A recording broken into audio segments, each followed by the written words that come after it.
Assalamualaikum warahmatullahi wabarakatuh.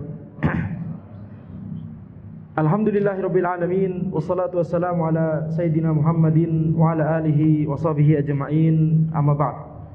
Kita lanjutkan pembahasan dari kitab Syarah Manhajis Salikin karya Syekh Al-Qusayyir hafizahullah, membahas matan Manhajus Salikin karya Syekh As-Sa'di rahimahullah taala, di mana kita sampai pada pembahasan tentang puasa-puasa sunnah. Di pertemuan sebelumnya kita membahas tentang puasa Arafah dan puasa Asyura, kemudian puasa Senin dan Kamis.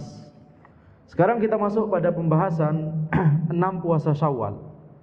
Wa qala man shoma Ramadan thumma atba'ahu sittan min Syawal kana kasiyamid dahr, rawahu Muslim. Nabi Muhammad SAW bersabda, barang siapa yang berpuasa Ramadan kemudian diikuti dengan 6 hari Syawal, maka ini seperti puasa sepanjang tahun.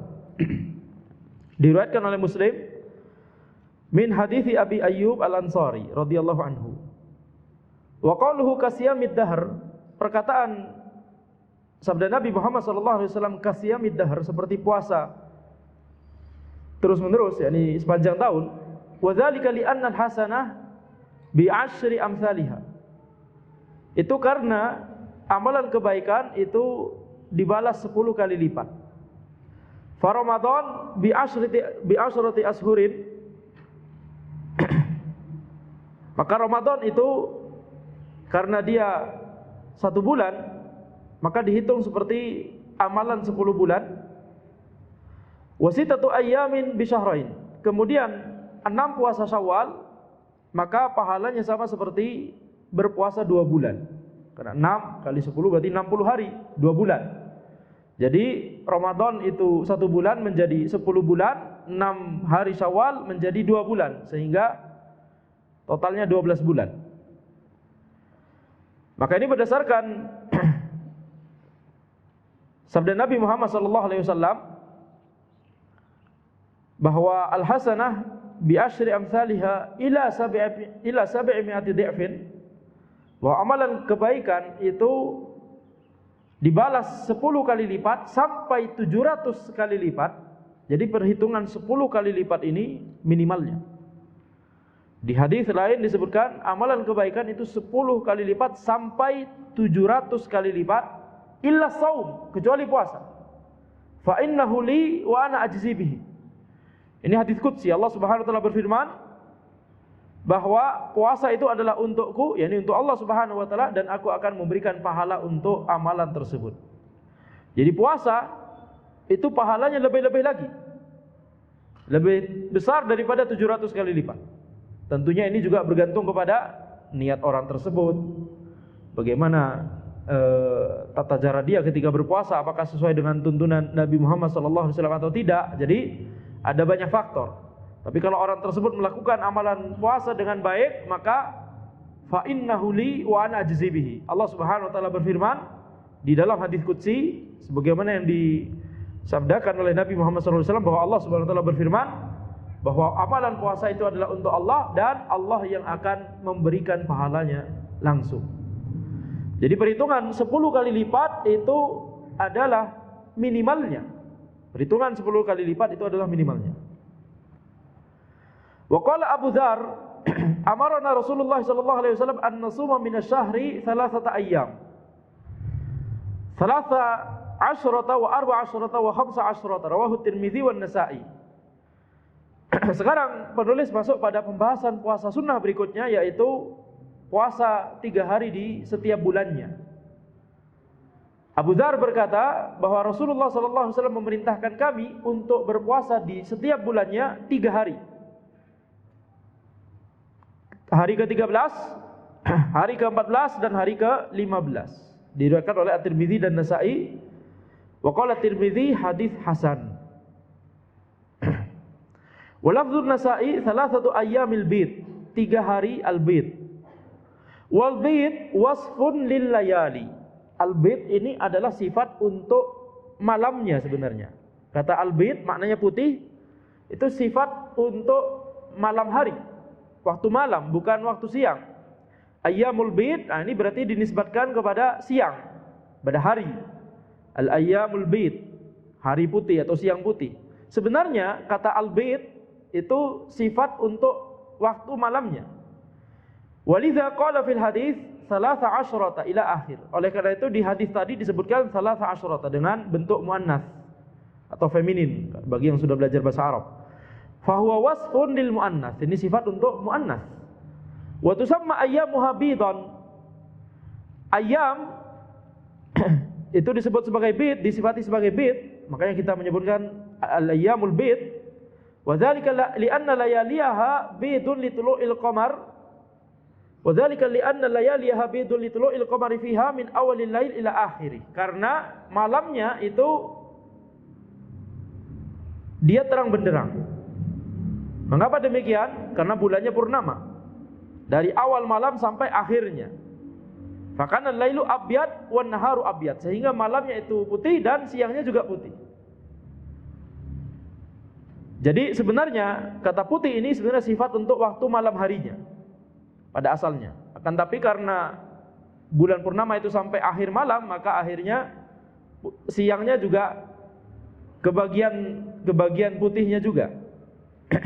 Fatasmiyatuha al-ayyamul bid ma'anna al-yawmu dzakkar imma li'annaha ma'a layaliha bidun aw ala taqdirin mahdhuf ay ayyamul layalil bid. Maka penamaan al-ayyamul bid itu yakni al-bid disifatkan kepada ayyam padahal yaum itu mudzakkar. Ini bagi yang sudah belajar bahasa Arab. Itu karena malamnya lah yang bid, yang putih. Atau karena adanya asumsi al-ayyamul bid maksudnya adalah ayyamu al-layali al-bid. Baik, ini mungkin yang bagi belum belajar bahasa Arab mungkin agak membingungkan, akan tapi ini sebenarnya mudah. Ya, intinya adalah penamaan al-ayyamul bid, kata al-bid maknanya putih, al-ayyamul bid berarti dinisbatkan kepada al-ayyam. Sebenarnya kata putih atau al-bid itu dinisbatkan kepada al-layali, malamnya. Sehingga sebenarnya al-layali al-bid itu nama aslinya, al-layali al-bid. Kemudian karena disebutkan bahwa yakni putihnya tersebut sampai akhir malam, terangnya tersebut sampai akhir malam, maka siangnya juga akhirnya disifati juga dengan terang atau putih tersebut. Walaupun sebenarnya hukum asalnya adalah itu sifat untuk malam. Tapi di sini ada catatan terkait perkataan pensyarah di sini. Sebenarnya Allahu a'lam, ana tidak paham apa yang disebutkan beliau terkait bahwa yaum itu muzakkar ketika dijamak menjadi ayyam, maka seharusnya tidak masalah ketika disifati al-bid disifati dengan ayyam. Seharusnya, karena al-bid itu jamak dari abyad dan juga baydha. Abyad itu untuk mudzakkar, maknanya putih. Baydha versi muannas dari abyad. Ada kalau di bahasa Arab ada maskulin, ada feminin. Ada mudzakkar, ada muannas. Abyad maka ini mudzakkar. Ya. Baydha itu muannas. Jamaknya sama-sama bid. Jamaknya sama-sama bid. Sehingga walaupun kata tersebut mudzakkar ataupun muannas, maka harusnya sama, harusnya tidak masalah disifati dengan bid. Ya, apalagi al-lailah, al-lailah memang muannas, dijamak al-layali muannas, makanya disifati dengan al-bid. Yaum mudzakkar, nah, tapi jamaknya al-ayyam ini muannas, maka tidak masalah juga seharusnya disifati dengan al-bid. Yang dibahas oleh para ulama lain sebenarnya bukan dari masalah mudzakkar dan muannasnya di sini. Akan tapi sebenarnya yang dibahas oleh para ulama penamaan al-ayyamul bid, kenapa bid dinisbatkan kepada ayyam adalah sebagaimana yang ana jelaskan tadi, yaitu sebenarnya al-bid kata putih itu dinisbatkan kepada malam karena itu sifat terkait bulan purnama dan itu di malam hari. Ya. Jadi penamaan, bahkan sebagian ulama mengatakan penisbatan al-bid kepada ayyam itu majaz. Majaz karena itu sifat kepada malamnya bukan kepada siang. Nah, ini yang ana pahami dari pembahasan para ulama yang lainnya. Adapun perkataan penulis yang seolah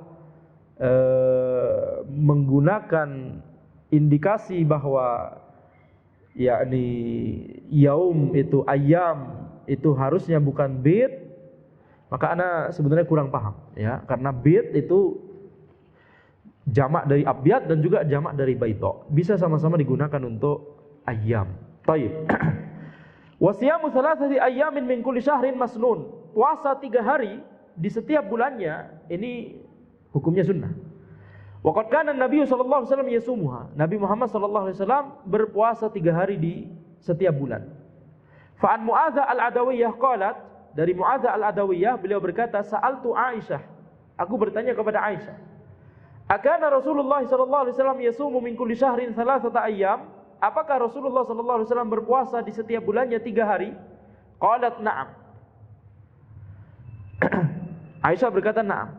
Faqultu laha, kemudian Mu'adzah bertanya kepada Aisyah, min ayyi ayyami syahr kana yasum? Di hari apa saja pada setiap bulannya tersebut Nabi Muhammad sallallahu alaihi wasallam berpuasa? Qalat, Aisyah berkata, lam yakun yubali min ayyi ayyami syahrin min ayyi ayyami syahri yasumu. Akhrajahu Muslim. Nabi Muhammad sallallahu alaihi wasallam tidak peduli hari apa saja beliau berpuasa dalam tiap bulannya tersebut. Jadi 3 harinya bebas kapanpun saja. Jadi ada hadis yang menyebutkan 3 hari tersebut bebas, ada hadis yang menyebutkan yakni tanggal 13, 14, 15. Jadi seseorang boleh untuk mengamalkan keduanya. Kalau misalkan dia sudah berpuasa 3 hari misalkan, tapi walaupun bukan di 13, 14, 15, maka tidak masalah, dia insyaallah mendapatkan keutamaan puasa 3 hari di setiap bulan. Tapi kalau misalkan dia mau mengamalkan hadis yang lebih spesifik sehingga tanggalnya ditentukan itu 13, 14, 15, maka itu tidak masalah juga. Karena masing-masing ada hujjahnya, ada dalilnya. Waqad amara Nabi sallallahu alaihi wasallam bi siyami thalathati ayyamin min kulli syahrin fi hadithi Abi Dzar hadza. Jadi Nabi Muhammad sallallahu alaihi wasallam telah memerintahkan untuk berpuasa 3 hari di setiap bulannya di hadis Abu Dzar yang tadi yang menyebutkan tanggal 13, 14 dan 15. Wa ausa ba'du ashabihi bi siyamiha, dan sebagian sahabat itu mewasiatkan untuk berpuasa di 3 tanggal tersebut. Fa'an Abi Hurairah qala, dari Abu Hurairah beliau berkata, ausani Khalili sallallahu alaihi wasallam bi thalath. Khalili teman dekatku itu mewasiatkan kepadaku untuk melaksanakan 3 hal. Bi siyami thalathati ayyamin min kulli syahrin, puasa 3 hari di setiap bulannya. Wa raka'atai duha, kemudian 2 rakaat duha. Wa an autara qabla an arqud, dan untuk mengerjakan salat witir sebelum tidur. Ya, akhrajahul Bukhari wa Muslim. Ya, ini adalah yakni 3 hal yang diwasiatkan kepada Abu Hurairah radhiyallahu anhu. Salah satunya adalah puasa 3 hari di setiap bulannya, dengan tanpa menyebutkan tanggal. Ya, sehingga ini sesuai dengan hadis Aisyah radhiyallahu anha. Wa an Abdullah bin Amr ibn al-As qala, dari Abdullah bin Amr ibn al-As beliau berkata bahwa Nabi Muhammad sallallahu alaihi wasallam bersabda, inna bihasbika an tasuma kulla syahrin thalathata ayyam. Sungguhnya cukup bagimu untuk berpuasa di setiap bulannya 3 hari. Fa inna laka bikulli hasanatin 10 amsalha. Karena sesungguhnya untukmu di setiap amalan kebaikan yang engkau kerjakan 10 kali lipat balasan pahalanya. Fa inna dzalika siyamud dahri kullihi. Karena itu adalah yakni puasa seperti puasa sepanjang tahun, sepanjang waktu. Jadi kalau seseorang itu puasa 3 hari setiap bulannya, dan di hadis tersebut, hadis Abdullah bin Amr bin al-As, tidak disebutkan secara spesifik tanggalnya. Yani itu hadis di mana Abdullah bin Amr bin al-As radhiyallahu anhuma itu bertanya kepada Nabi Muhammad SAW, bagaimana kalau anak memperbanyak puasa 3 kali sebulan, beliau ingin lebih. Akhirnya maksimalnya yang disebutkan oleh Nabi Muhammad SAW adalah puasa Daud, dan jangan melebihi dari itu, yaitu puasa Daud. Tapi di awal-awal sebelumnya, yakni sebelumnya diwasiatkan oleh Nabi Muhammad SAW cukup 3 kali sehari, yakni cukup 3 hari dalam sebulan. Nggak bisa puasa 3 hari sekali, atau 3 kali sehari. 3 kali sehari nggak bisa, karena 1 hari cuma bisa 1 puasa. Istilah usul fikihnya wajib mudhayyak atau sunnah mudhayyaqah. Baik. Ala kulli hal. Jadi kalau seseorang berpuasa 3 hari dalam sebulan, kalau misalkan minimalnya yakni balasan pahalanya 10 kali lipat, maka seperti 30 hari sebulan. Nah, kalau setiap bulan demikian, maka sama seperti berpuasa sepanjang tahun. Ya, ini bagaimana yakni rahmat Allah Subhanahu wa taala. Bagaimana luasnya karunia Allah Subhanahu wa taala. Bagaimana Allah Maha Dermawan kepada para hambanya. Ya, dengan syarat hambanya tersebut beriman kepada Allah Subhanahu wa taala. Sehingga kata para ulama, sangat rugi sekali setelah betapa luasnya rahmat Allah Subhanahu wa taala, betapa luasnya surga Allah, luasnya rahmat Allah, banyaknya karunia dari Allah Subhanahu wa taala, kemudian orang tersebut masuk neraka. Nauzubillah min dzalik. Kira-kira bagaimana? Rugi sekali, betul tidak? Setelah banyak sekali pintu taubat selalu dibuka sampai, kecuali setelah nyawanya sampai kerongkongan, dia berdosa sebanyak apapun dosanya, ya, maka Allah Subhanahu wa taala akan mengampuni dosa-dosanya tersebut ketika dia bertaubat. Sebegitu dermawannya Allah Subhanahu wa taala, kemudian masih ada orang yang masuk neraka dan banyak orang yang masuk neraka. Nauzubillah min dzalik. Maka ini menunjukkan ya betapa kufurnya yakni mereka kepada Allah Subhanahu wa taala. Kufur dengan dua makna. Kufur yakni kafir dan kufur yakni kufur nikmat. Betapa kufurnya mereka dari nikmat Allah Subhanahu wa taala. Nauzubillahi min dzalik. Maka di sini ya ini puasa sunnah yang disebutkan oleh penulis, yaitu puasa 3 hari setiap bulannya. Wa naha an siyami yaumain, yaumil fitr wa yaumin nahr, muttafaqun alaih. Sekarang kita masuk pada hari-hari yang dilarang untuk berpuasa. Nabi Muhammad SAW melarang untuk berpuasa di 2 hari, hari Idul Fitri dan hari Idul Adha. Muttafaqun alaih. Akhrajahu al-Bukhari wa Muslim wal lafdhu lahu, dikeluarkan oleh Al-Bukhari dan Muslim dan lafadznya adalah milik Muslim, min hadits Abi Sa'id Al-Khudri, dari hadis Abu Sa'id Al-Khudri. Wa yaumun nahr huwa yaumu Idul Adha. Yaumun nahr itu adalah hari Idul Adha. Maksudnya ya, di hadisnya disebut yaumun nahr, hari menyembelih, yakni kurban. Maksudnya adalah Idul Adha. Wa siyamu hadzainil yaumain haram wa la yasih. Dan puasa di 2 hari Id itu haram dan tidak sah. Karena ada amalan yang bisa jadi haram tapi tetap sah. Bisa jadi haram tapi tetap sah. Tapi bisa jadi ada amalan yang haram namun juga sah. Tapi secara umum, kalau di mazhab, ya karena ini matan ini atau kitab ini backgroundnya dalam mazhab Hambali.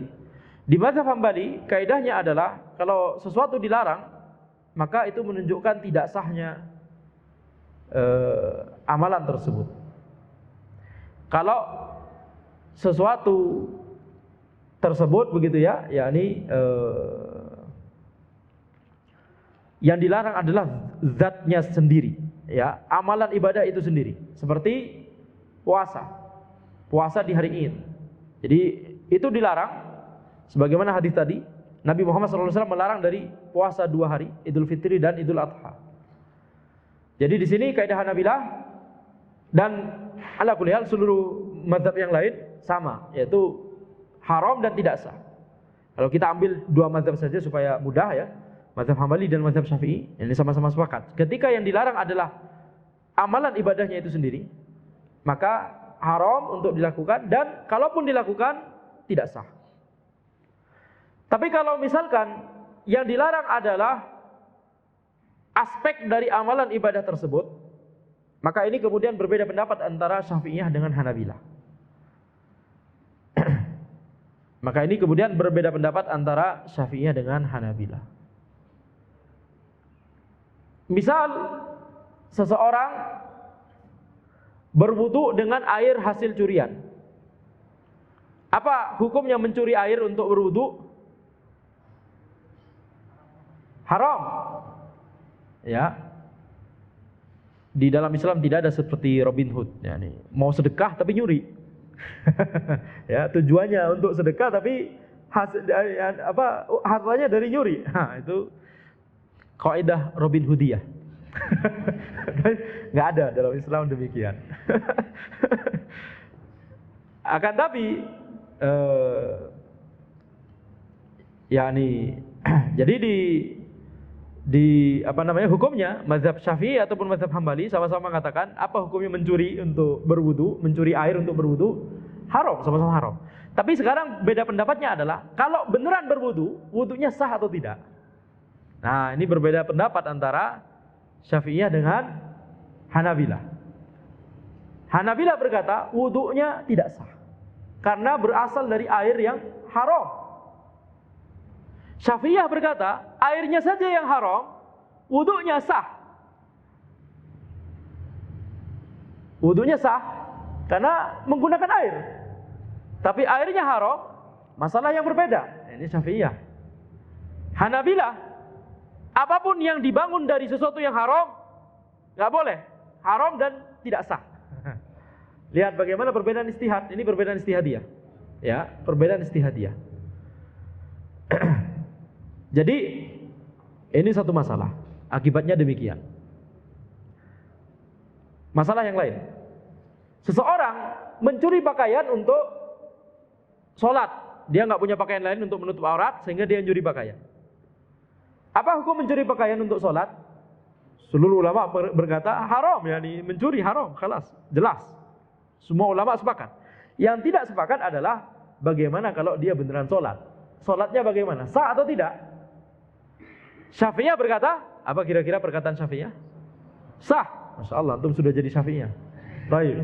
Apa kira-kira perkataan Hanabilah? Tidak sah. Baik, antum jadi Hanabilah juga. Baik. Jadi Hanabilah berkata, sholatnya tidak sah.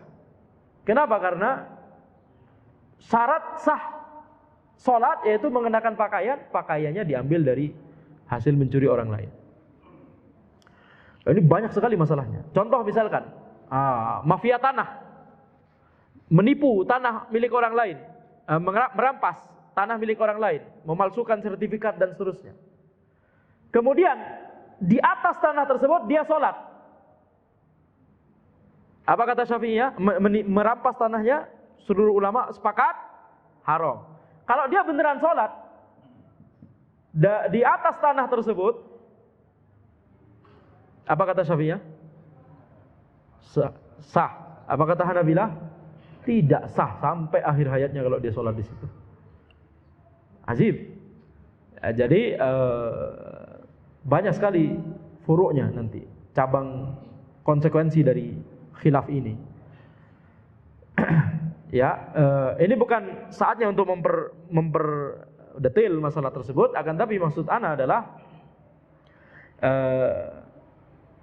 masalah tadi itu mengingatkan pada masalah ini. Jadi, yakni ketika yang dilarang itu adalah salah satu aspek dari amalan ibadah tersebut, khususnya masalah syaratnya, ya, maka itu akan mengakibatkan banyak sekali konsekuensi fikih. Baik.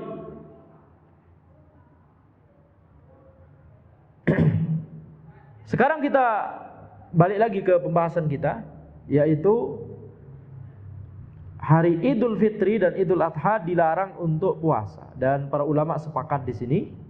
Dan kalaupun dia berpuasa maka itu puasanya tidak sah, ya. Kemudian wa qala ayyamut tasyrik ayyamu aklin wa syurbin wa dzikrin lillahi azza wajalla, rawahu Muslim. Hari-hari berikutnya yang dilarang untuk berpuasa adalah hari-hari tasyrik. Nabi Muhammad SAW bersabda, hari-hari tasyrik adalah hari-hari untuk makan, minum, dan mengingat Allah Azza wa Jalla. Akhrajahu Muslim min hadithi Nubaisyah al-Hudhali. Diriwayatkan oleh Muslim dari hadis Nubaisyah Al-Hudhali. Ayyamut tasyrik hiyal hadi ashar wa thani ashar wa thalith ashar min Dzulhijjah. Ayyamut tasyrik, hari-hari tasyrik itu adalah hari-hari tanggal 11, 12 dan 13 Dzulhijjah. Wal haditsu dalilun ala annahu yahrumu siyamuha, dan hadis tadi adalah dalil bahwa puasa di 3 hari ini adalah haram dan juga tidak sah. Ya. Illa annahu rakhasa an-nabiy sallallahu alaihi wasallam fi siyamiha liman alaihi hadyun minal hujjaj. Akan tapi Nabi Muhammad sallallahu alaihi wasallam memberikan rukhsah untuk berpuasa di hari tasyrik bagi orang yang wajib untuk yakni mengeluarkan hadyu dari kalangan orang-orang yang naik haji. Itu nanti dibahas. Walam yajidhu, dan kemudian dia tidak mendapatkan hadyu, fa innahu yasumu thalathata ayyamin fil hajj, dia puasa 3 hari di periode haji, di hari tasyrik tidak masalah. Fa yajuzu an takuna fiha li hadithi Aisyah wa Ibnu Umar, maka boleh puasanya tersebut, puasa 3 hari tersebut di hari-hari tasyrik. Sebagaimana hadis Aisyah dan Ibnu Umar radhiyallahu anhum, qala, mereka berdua berkata, lam yurakhas fi ayyamit tasyrik ayyusomna illa liman lam yajidil hadiyah. Akhrajahu Al-Bukhari.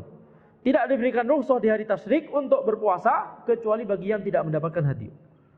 Dikeluarkan oleh Al-Bukhari. Tentang ini hadyu dan lain sebagainya nanti di bab berikutnya insyaallah ya, kita akan bahas hal tersebut lebih detail. Baik, wa qala la yasumanna ahadukum yaumal jum'ah illa ayyasuma yauman qablahu aw yauman ba'dahu. Muttafaqun alaih. Nabi Muhammad sallallahu alaihi wasallam bersabda, janganlah kalian itu berpuasa pada hari Jumat kecuali kalau kalian berpuasa sehari sebelumnya atau sehari setelahnya. Muttafaqun alaih. Akhrajahu Al-Bukhari wa Muslim min hadithi Abi Hurairah. Wa hadzal haditsu yufidu karahata ifradi yaumil jum'ah bis-shaum. Hadis ini menunjukkan makruhnya menyendirikan hari Jumat untuk berpuasa. Jadi hari Jumat saja berpuasa. Wa amma idza shoma ma'ahu yaumal khamis awis sabat falabas. Adapun kalau berpuasa hari Kamis atau hari Sabtu, ya jadi Kamis dan Jumat atau Jumat dan Sabtu, maka ini tidak masalah. Yang dilarang oleh Nabi Muhammad SAW adalah menyendirikan berpuasa di hari Jumat saja. Demikian pula di hadis yang lain menyendirikan berpuasa di hari Sabtu saja. Di hari Sabtu saja, kecuali dibarengi dengan sehari sebelumnya atau sehari setelahnya. Nah, ini semua tentunya kecuali kalau misalkan hari Jumat atau hari Sabtu tersebut bertepatan dengan puasa sunnah yang lain. Misalkan bertepatan dengan puasa Arafah, atau bertepatan dengan puasa Asyura, atau bertepatan dengan puasa Senin Kamis. Bisa tidak? Tidak bisa ya. Gimana caranya? Puasa Jumat atau puasa Sabtu bertepatan dengan puasa Senin Kamis. Ya, antum sudah keburu buka puasa berarti ya. Baik.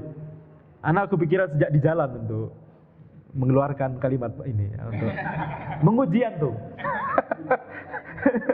Bukan karena anak yang ini ya, yang karena anak mendekati waktu buka puasa ya, jadi ini sudah disengaja ya. Baik. Jadi ini tes konsentrasi. Ala kulli hal, kalaupun ternyata salah, maka ingat, aturan pertama, dosen tidak pernah salah. Aturan kedua, kalau salah, lihat aturan pertama. Garis tebal, cetak tebal, garis miring. Cetak miring, garis bawah. Baik, pakai stabilo juga. Kemudian, ya ini berarti tuntunan berikutnya. Jadi jangan menjadikan hari Jumat atau hari Sabtu. Wa qala man shoma Ramadan imanan wa ihtisaban ghufira lahu ma taqaddama min dzambi wa man qama lailatal qadar imanan wa ihtisaban ghufira lahu ma taqaddama min dzambi. Muttafaqun alaih. Sekarang penulis masuk pada pembahasan Lailatul Qadar. Walaupun secara ringkas, ini matan yang ringkas sekali, membahas suatu masalah cuma dengan satu dalil. Tapi ini keunggulan dari matan Manhajus Salikin, yaitu karya Syekh As-Sa'di, yaitu banyak sekali dalil yang disebutkan, ratusan lebih. Ya, jadi seseorang itu ketika ditarbiyah dengan matan ini, maka fikihnya dekat dengan dalil. Fikihnya tidak kering dari dalil. Tidak seperti ketika seseorang belajar fikih tanpa dalil begitu ya, maka dia cuma memahami masalah-masalah saja, akan tapi tidak memahami dari mana masalah tersebut diambil. Taib. Nabi Muhammad SAW bersabda, barang siapa yang berpuasa Ramadan karena iman dan karena mengharapkan pahala dari Allah, karena dia beriman kepada Allah dan karena dia mengharapkan pahala dari Allah, maka dimaafkan baginya dosa-dosanya yang telah lalu. Dan barang siapa yang melaksanakan salat di malam Lailatul Qadar karena beriman kepada Allah dan karena mengharapkan pahala dari Allah, maka diampuni dosa-dosanya yang telah lalu. Muttafaqun alaih. Akhrajahul Bukhari wa Muslim min hadithi Abi Hurairah. Wa qauluhu imanan wa ihtisaban ay mu'minan billahi wa musaddiqan bi annahu taqarrubun ilaihi wa muhtasiban bima fa'alahu indallahi ajran lam yaqsid bihi ghairah. Makna dari iman dan wahtisaban maksudnya adalah imanan, yakni beriman kepada Allah dan meyakini bahwa ini adalah bentuk mendekatkan diri kepada Allah. Jadi ibadah tersebut dilakukan untuk Allah Subhanahu wa taala, untuk mendekatkan diri kepada Allah. Ihtisaban maksudnya adalah mengharapkan pahala atas apa yang dia lakukan, dia mengharapkan pahala di sisi Allah. Lam yaqsid bihi ghairah, dia tidak memaksudkan balasan-balasan selain pahala. Ya. Terkait masalah ini, untuk supaya melatih kita untuk ikhlas begitu ya. Ini amalan anak pribadi yang mungkin bisa menginspirasi juga begitu ya. Ana selalu mengingat firman Allah Subhanahu wa taala, "Innama nut'imukum liwajhillahi la nuridu minkum jazaa'a wala syukura. Inna nakhafu min rabbina yawman abusan." Inna nakhafu min rabbina yawman abusan qamtarira. Betul tidak? Bukan. Innama nut'imukum liwajhillahi la nuridu minkum jazaa'a wala syukura. Inna nakhafu min rabbina yawman abusan qamtarira. Betul. Ya, anak sekarang yang sudah mulai mendekati buka puasa ya. Baik. Jadi innama nut'imukum liwajhillahi la nuridu minkum jazaa'a wala syukura. Kami memberi makan kepada kalian itu liwajhillah, dalam rangka mengharapkan wajah Allah. La nuridu minkum jazaa'a wala syukura. Kami tidak mengharapkan balasan dan juga tidak mengharapkan rasa terima kasih. Tidak mengharapkan ucapan terima kasih. Tidak mengharapkan balasan dari kalian maksudnya, tapi hanya mengharapkan balasan dari Allah. Dan juga tidak mengharapkan ucapan terima kasih. Baik. Sehingga ini kita lihat ini melatih kita, walaupun amalannya adalah memberikan makanan kepada orang lain, tetapi niat ini berlaku untuk seluruh amalan ibadah. Kita mengamalkan amalan tersebut dalam rangka mengharapkan wajah Allah, dan la nuridu minkum jazaa'a wala syukura, tidak mengharapkan balasan dari kalian dan juga tidak mengharapkan ucapan terima kasih. Sehingga ini lebih melatih hati kita. Ketika misalkan respon dari orang setelah kita berbuat baik kepada orang lain, respon orang tersebut tidak sesuai dengan yang diharapkan, tidak mengucapkan terima kasih misalkan, atau justru malah keburukan yang didapat oleh kita, air susu dibalas dengan air tuba, maka ini adalah yakni hendaknya tidak kemudian membuat kita menjadi sedih atau membuat kita menjadi kecewa. Karena kita meyakini bahwa kita melakukan kebaikan tersebut liwajhillahi la nuridu minkum jazaa'a wala syukura. Jadi kita mengingat-ingat terus ayat tersebut. itu membuat kita yakni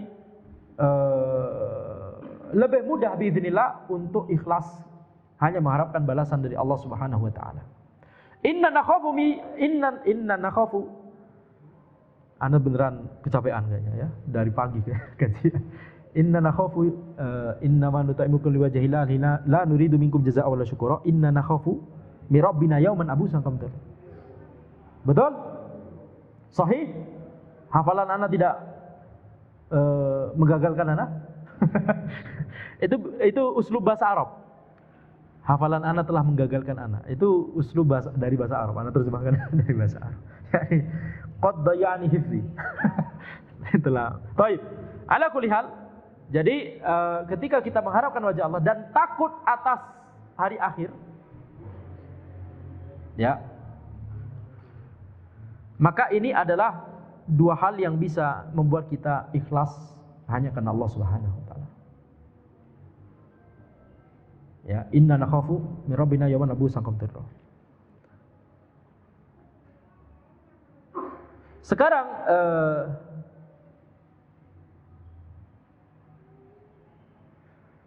kalau kita melihat misalkan tadi disebut ihtisaban, mengharapkan pahala.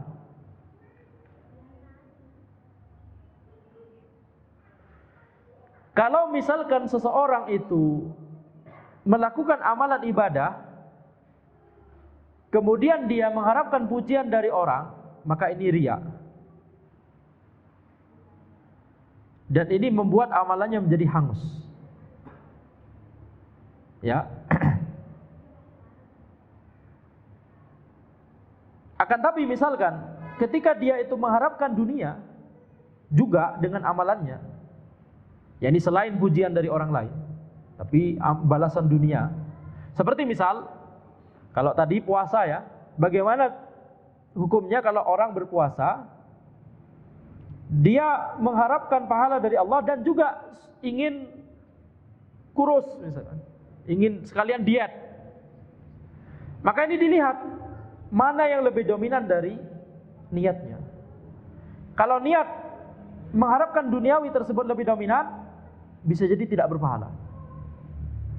Tapi kalau kalau niatnya mengharapkan wajah Allah, mengharapkan pahala dari Allah lebih dominan, maka ini insya Allah tetap sah dan berpahala ya. Akan tapi pahalanya tidak sebesar orang yang murni mengharapkan hanya dari Allah Subhanahu wa taala. Ya, jadi ada perincian seperti ini. Sehingga tadi kita sebutkan, barang siapa yang berpuasa Ramadan karena beriman kepada Allah dan karena mengharapkan pahala dari Allah Subhanahu wa taala, maka dihapuskan dosa-dosa yang telah lalu. Yang dimaksud dosa-dosa yang telah lalu itu adalah dosa besar. Apa? Dosa kecil. Anda beneran kecapean ini. Agak-agak melayang. Subhanallah. Baik. Melihat jam bukan karena ngitung ini berapa menit lagi, bukan ya. Tapi dalam rangka untuk menetralkan suasana dulu. Anda harus istirahat sejenak. Baik. Yang dimaksud adalah dosa kecil. Karena kalau dosa besar maka membutuhkan taubat secara khusus dari dosa besar tersebut.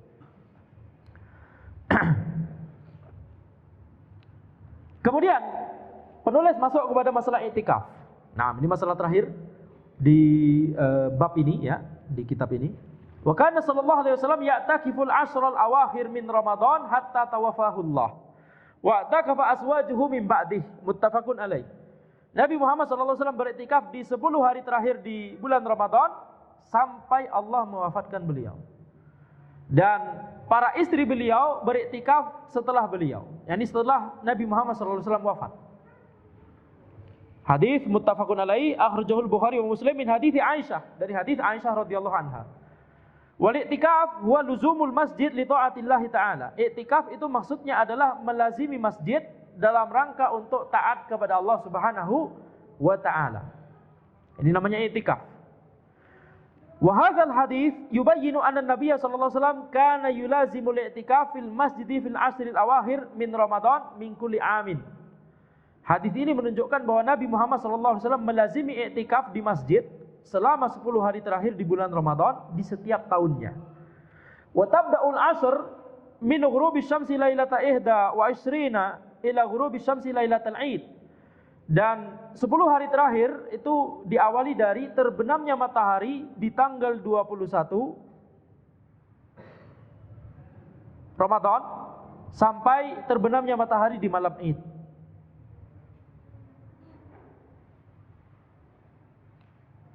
Ini perkataan ini tentunya juga membutuhkan catatan.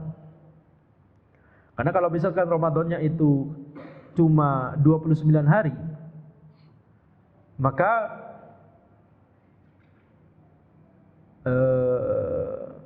berarti 10 hari terakhir diawali dari tanggal 20, betul tidak? 20, 1, 2, 3, 4, 5, 6, 7, 8, 29. Nah, 10 hari. Diawali dari tanggal 20 Ramadan. Kalau Ramadannya 30 hari, maka na'am.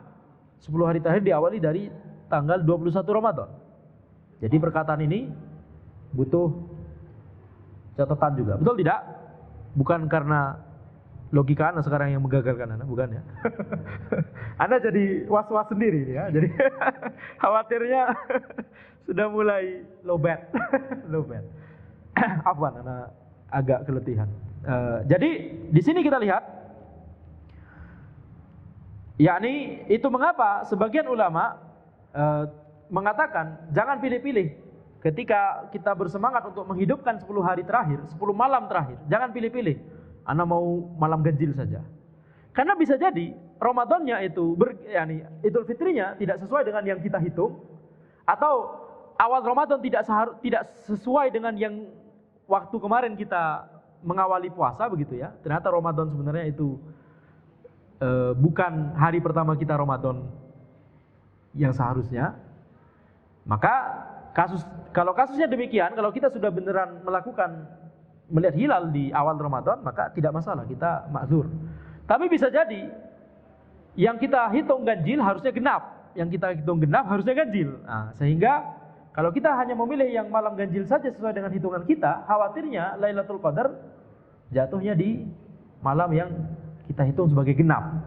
Nah, begitu ya. Jadi sebaiknya kita memaksimalkan di keseluruh 10 malam terakhir.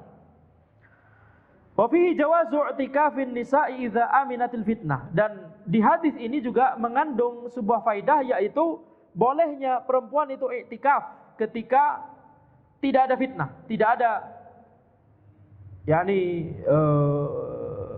sesuatu yang menjadi mara bahaya bagi wanita tersebut, atau para wanita tersebut yang i'tikaf di masjid bisa mengundang mara bahaya bagi orang lain. Jadi fitnah di sini dari dua sisi. Jadi mara bahaya untuk wanita tersebut, misalkan kondisinya tidak aman misalkan. Kemudian banyak orang fajir atau fasik di sekitar masjid yang kemudian berusaha atau punya niat buruk kepada para wanita yang ada di masjid tersebut beriktikaf. Ini berarti mara bahayanya kepada wanita tersebut, para wanita tersebut. Atau para wanita tersebut yang memberikan mara bahaya kepada orang lain.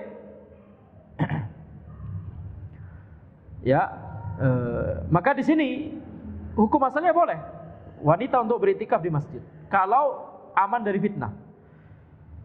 Jadi makna fitnah di sini adalah fitnah dalam bahasa Arab, bukan fitnah dalam bahasa Indonesia. Jadi aman dari fitnah bukan maksudnya, ya itu masuk juga. Tapi bukan hanya bermakna khawatir ada orang menggunjing. Itu fitnah dalam bahasa Indonesia, betul tidak? Kata fitnah dalam bahasa Indonesia bermakna ketika ada orang mengatakan yang tidak padahal iya.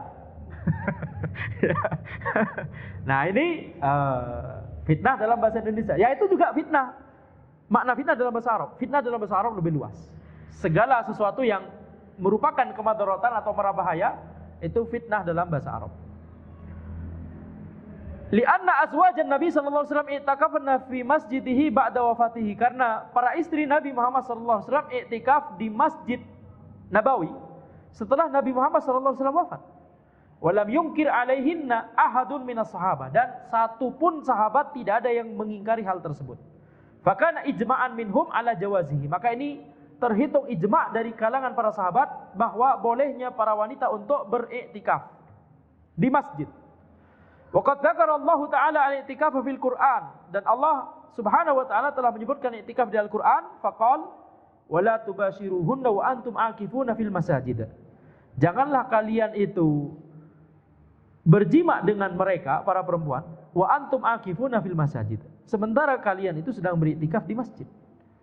Wal ayah dalilun ala sihhatil i'tikaf fi kulli masjidin tuqamu fihi salatul jamaah. Dan ayat ini dalil bahwa i'tikaf itu sah di setiap masjid yang dilaksanakan salat berjamaah di situ. Wa ala tahrimil jima' wa muqaddimatihi halal i'tikaf, dan haramnya jima' dan muqaddimah dari jima' ketika orang tersebut sedang beriktikaf. Ya tentunya sangat tidak terbayang ada orang berjima dengan istrinya ketika dua-duanya i'tikaf di masjid, betul tidak? Nah, tapi mungkin yang lebih terbayang, misalkan seseorang itu ketika i'tikaf dia di masjid, boleh bagi dia untuk misalkan makan dulu ke rumah begitu ya, kalau misalkan tidak ada makanan di masjid, atau dia pulang ke rumah untuk ke toilet kalau misalkan tidak ada toilet di masjid. Ya, kalau nggak ada toilet terdekat dan lebih nyaman di rumah misalkan, seperti zaman ini begitu ya kan, kalau misalkan tetangga tidak kenal banget kan agak grogi juga kalau ketok-ketok kemudian numpang toilet, betul tidak? Kenapa nggak ke rumah antum aja, tinggal jalan dikit lagi ya begitu ya, anda lagi i'tikaf misalkan. Lebih nyamannya mungkin langsung aja pulang ke rumah. Maka ketika di rumah, halas, lakukan kegiatan sesuai dengan yang dibutuhkan. Mengapa dia keluar dari masjid? Apa keperluannya ke rumah? Ke toilet. Jangan kemudian jima dulu sama istri. Nah, ini bisa membatalkan i'tikafnya.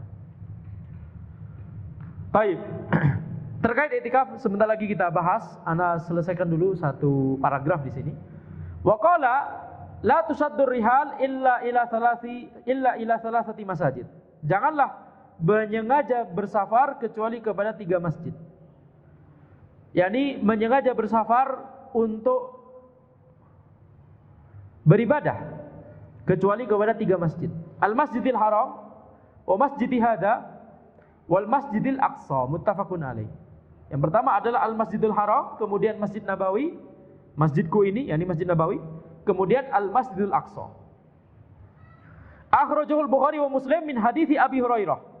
Wa qauluhu la tusaddur rihal. Sabda Nabi Muhammad sallallahu alaihi wasallam, jangan, yakni la tusaddur rihal, jangan mengencangkan pelana. Itu makna letterlock dari la tusaddur rihal. Qala Ibnu Hajar fil Fathah, ar-rihal jam'u rahlin. Ar-rihal jamak dari rohal, pelana, wa huwa lil ba'ir kasarj lil faras. Pelana untuk unta sebagaimana sarj untuk kuda. Sarj itu untuk kuda, pelana kuda. Pelana kan betul namanya ya? Pelana. Jangan sampai bahasa Indonesia juga menggagalkan Anda. Tiba-tiba lupa ya, itu tiba-tiba sepersekian detik Anda jadi ragu, itu namanya pelana atau bukan? Ya. Jadi udah mulai nggak konsen karena insya Allah. Baik. Jadi rohal itu untuk unta. Wa kuniya bi saddir rihal anis safar li'annahu lazimuhu.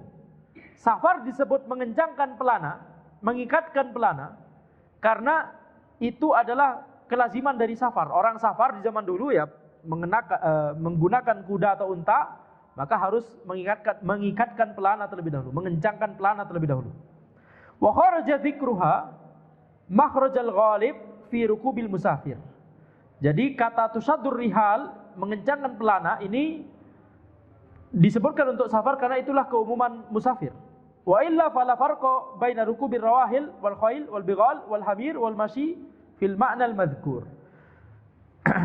Akan tapi sebenarnya tidak ada perbedaan antara apakah dia mengendarai unta, mengendarai kuda, mengendarai keledai, atau jalan kaki, selama dia safar, maka boleh juga disebut sebagai tusaddur rihal. Jadi sabda Nabi Muhammad SAW, la tusaddur rihal, jangan mengencangkan pelana. Maksudnya adalah jangan safar kecuali kepada 3 masjid. Maksudnya adalah segala bentuk safar.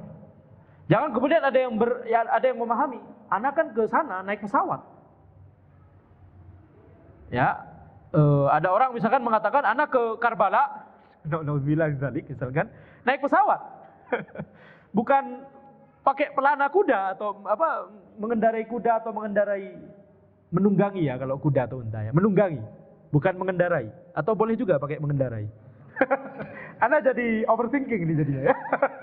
Segala macam semuanya diteliti dulu gitu. Misalkan boleh safar ke Karbala misalkan, perkataan orang Syiah. Ya, padahal itu nggak ada 3 masjid di sini. Masjidil Haram di Makkah, Masjid Nabawi di Madinah, Masjidil Aqsa di Palestina. Adapun sabda Nabi Muhammad SAW, jangan mengencangkan pelana. Anda naik pesawat, misalkan. Tidak dipahami demikian. Maksud dari Nabi Muhammad SAW adalah, yakni jangan safar. Apapun bentuk kendaraan yang ditunggangi atau dikendarai. Wa fil hadis nahyun anis safar li ayyi makanin ala wajhil ard li ajli ta'abbud fihi. Hadis ini menunjukkan larangan untuk safar ke setiap tempat di muka bumi dalam rangka untuk beribadah di tempat tersebut kecuali ke 3 masjid tadi. Illa ila hadhil masajid, kecuali kepada 3 masjid saja. Lianna baqiyatul amakin laisa laha maziyah, karena tempat-tempat yang lain tidak ada keistimewaan khusus. Sawaun akanat masjidan, baik itu masjid, au qabron atau itu kuburan, au baladan atau itu kota atau daerah atau tempat. Jadi tidak boleh kita safar, yakni safar yang maksudnya untuk beribadah di tempat tujuan, kecuali kepada 3 masjid. Al-Masjidul Haram, Al-Masjidul Nabawi, wal Masjidul Aqsa. Wa amma safar ila ghairi hadhil wijahat, adapun safar dengan tujuan selain beribadah, la li ajli ta'abbud. Wa amma safar ila ghairi hadhil wijahat la li ajli ta'abbud, adapun safar kepada selain 3 masjid ke tempat-tempat yang lain, tapi bukan dalam rangka untuk beribadah, kasafar li tijaro, sebagaimana seperti misalkan contohnya safar untuk dagang, bisnis, au li talabil ilmi, safar untuk menuntut ilmu, au li ziyarati qarib, atau untuk mengunjungi kerabat, falaisa bimuharram, maka tidak haram, li'annahu laisa fi hadhil maqasid ta'zimun lil makan, karena tujuannya dalam niat-niat ini tidak ada sama sekali untuk mengagungkan tempat tujuan tersebut.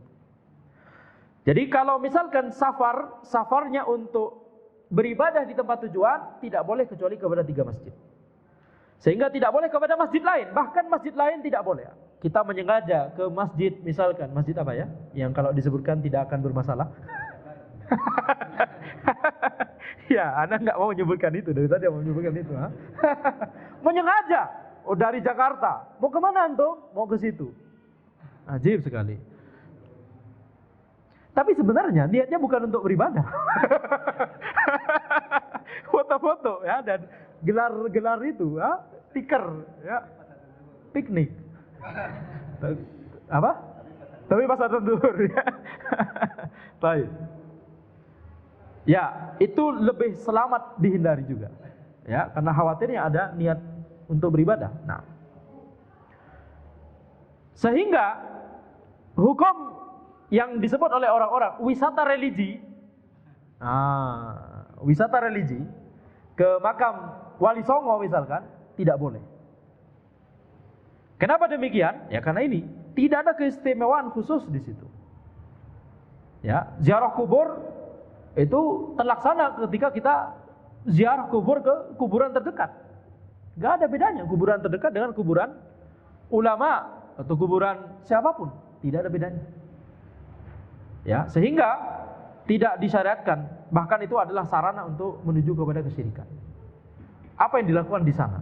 Nah, akhirnya orang tergerak untuk melakukan berbagai bentuk hal yang tidak sesuai dengan tauhidullah, ya, maka ini berbahaya. Atau kepada daerah atau tempat atau kota seperti Karbala tadi Anda sebutkan, ini tidak boleh juga masuk dalam masalah ini. Atau ke India.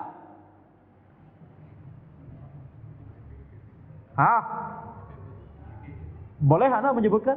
Contoh saja, betul tidak? Contoh saja, contoh negara. Kebetulan Anda contohkan India. Boleh? Nggak boleh Anda menyebutkan itu ya. Baik. Jadi itu sama-sama tidak boleh. Nah, terkait adapun untuk tujuan lain seperti dagang atau bisnis, maka tidak mengapa. Seperti misalkan ke India untuk dagang atau bisnis, tidak masalah. Yang Anda maksud ke India untuk bahkan menganggap pahalanya besar, ada niat khusus atau ada keutamaan khusus yang diyakini oleh sebagian orang? Lebih utama daripada ke Mekah gitu? Enggak. Tetap lebih utama Mekah. Ya? Lebih mending berarti. Ala kulihal. Baik. Jadi kalau safar ke suatu negeri untuk dagang, maka tidak masalah. Bahkan ke negeri kafir tidak masalah. Tapi harus ada yakni benteng yang membentengi dia. Dia harus memiliki ilmu agama yang baik sehingga dia terlindungi dari syubhat, dan dia harus memiliki kesolehan sehingga dia terlindungi dari syahwat. Atau kemudian dia menuntut ilmu. Misalkan dia menuntut ilmu ke Riyadh. Nah, Riyadh nggak masuk, 3 masjid tadi nggak ada di Riyadh. Tapi tujuannya ke Riyadh untuk menuntut ilmu. Tujuannya ke Yaman untuk menuntut ilmu. Tujuannya ke Mesir untuk menuntut ilmu. Atau ke negeri-negeri lain untuk menuntut ilmu. Maka ini tidak masalah. Baik, terkait iktikaf kita bahas sedikit.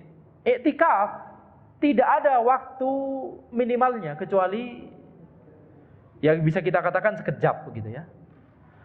Jadi seseorang misalkan sekarang dia meniatkan untuk iktikaf, ini ketika dia di masjid. Sekarang ini misalkan kita niatkan iktikaf, maka insya Allah mendapatkan pahala iktikaf. Tidak masalah. Tidak harus di 10 hari terakhir. Bahkan tidak harus di bulan Ramadan. Jadi kapanpun kita ke masjid, kita meniatkan iktikaf, insya Allah mendapatkan pahala iktikaf. Kan tapi iktikaf di bulan Ramadan mendapatkan keutamaan yang lebih. Iktikaf di 10 hari terakhir di bulan Ramadan mendapatkan keutamaan yang lebih-lebih lagi, karena Nabi Muhammad SAW setiap tahunnya selalu melazimi iktikaf di masjid di 10 malam terakhir di 10 hari terakhir di bulan Ramadan. Nah, tadi kita katakan tidak ada waktu minimum, sehingga kalau misalkan dia memutuskan yakni iktikaf cuma sampai subuh dari maghrib, tidak masalah. Iktikaf cuma sampai tengah malam, tidak masalah. Iktikaf cuma sampai tarawih, selesai tarawih pulang, tidak masalah juga. Tidak masalah juga. Tidak kemudian iktikaf itu harus satu paket dari awal tanggal 20 tadi atau 21 sampai maghrib di malam Id. Tidak harus demikian. Karena ada yakni sebagian orang yang berpikir demikian sehingga tidak mau atau tidak melaksanakan iktikaf sama sekali, tidak meniatkan iktikaf sama sekali. Nah, ini tentunya rugi ya. Jadi tidak masalah kalau kita misalkan ada kesibukan ya, karena sebagaimana kita tahu tidak libur sampai tanggal ya. Ini kita bicara kalender. Maka kalender akademik ya. Ini sekalian curhat, betul tidak? Itu 10 hari terakhir nggak libur itu, betul tidak? Masih ngajar.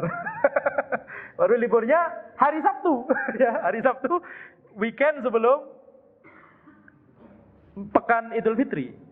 Yang alhamdulillah itu ada libur, betul tidak? Jadi hari-hari terakhir Ramadan ada liburnya minimal dari sejak hari Sabtunya. Tapi sebelumnya masih bukan hari libur sehingga masih yakni bekerja. Maka ketika tidak bisa full misalkan 10 hari dan 10 malam, 10 siang dan 10 malam, maka tidak masalah. Kita niatkan yang kita bisa. Kita lakukan yang kita bisa. Ma la yudraku kullu la yutraku jullu. Apa-apa yang tidak bisa diambil semuanya, maka jangan tinggalkan sebagian yang masih bisa diambil. Baik, demikian yang bisa Ana sampaikan.